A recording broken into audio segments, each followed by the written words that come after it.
Welcome to Redmond Parks and Recreation Contractor Onboarding. We are delighted to have you as a partner with the City of Redmond.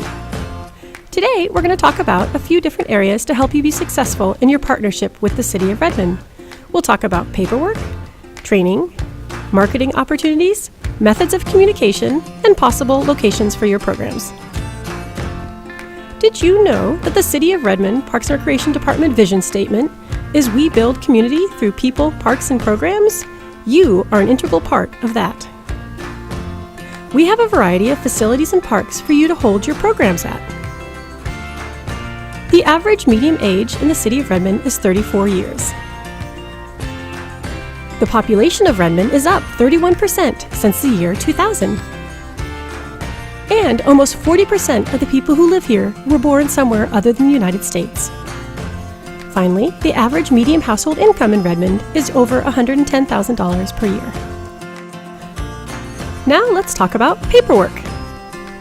When you first became a contractor with the City of Redmond, you submitted a program proposal, a background check, references, and a W-9 form.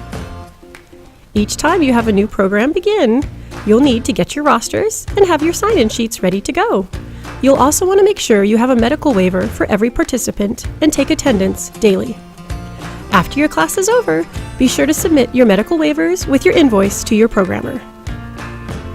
On an annual basis, you'll want to make sure that your business license, insurance, and contract are up to date.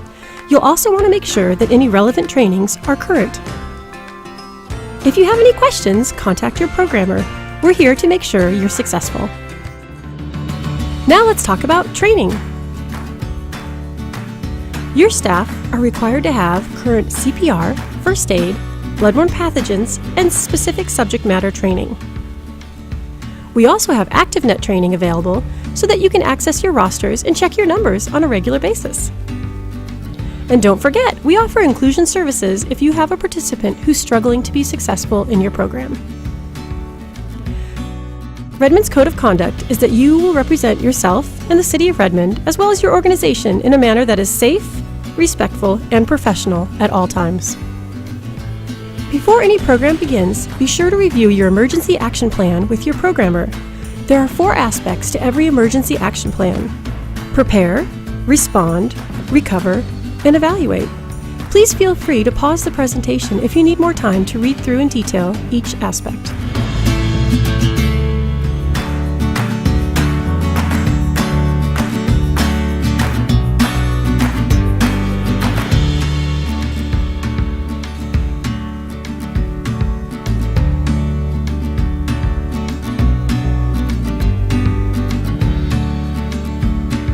After any accident or incident, be sure to fill out an incident form and turn it into your programmer within 24 hours. If you call 911, be sure to call your programmer as soon as possible. We want everyone to stay safe. The City of Redmond has a variety of marketing opportunities for you and your programs. Our activity guide comes out 3 times per year. We also have options via available social media, photos, video, testimonials, fun facts, and other promotionals. In addition to this, we have our Gov Delivery e-newsletter that comes out twice a month, and we are happy to feature your program in one of these issues. And finally, don't forget, other print materials, online postings, and word of mouth is a very valuable way to help get the word out about your programs. Now let's talk about communication. It's important to communicate with your programmer on a regular basis. If you're unable to reach your programmer and you need to talk to someone immediately, you can always reach someone at the Guest Services team at 425-556-2300. Also, remember, only the mayor and his designees are allowed to speak to the media. Direct any inquiries you have from the media to your programmer. Before your program begins, be sure to get your rosters from your programmer or through ActiveNet.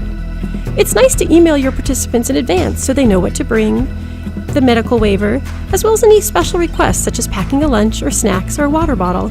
Any other helpful information is also appreciated by the participants.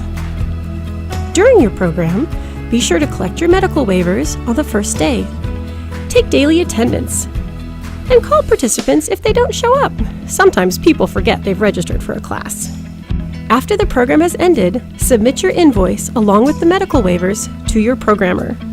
It's nice to follow up with a thank you to your participants or a survey with questions if you have any. Finally, let's talk about the locations that you can hold a program at. Did you know the City of Redmond has more than one community center? Talk to your programmer to see what would be a good fit for you and your programs. We also have some unique parks in our system. Farrell McWhorter Park is one of them. And then there are the sports fields. Have you ever been to Grasslawn, Hartman, or Perigo? They have a lot to offer. There's also a variety of parks that are not as well known. Idawood Beach Park, Downtown Park, and Anderson Park. Again, talk to your programmer to see what would be the best fit for you and your programs. We're delighted to have you as a partner with the City of Redmond, and we look forward to working with you in the years to come. Thank you.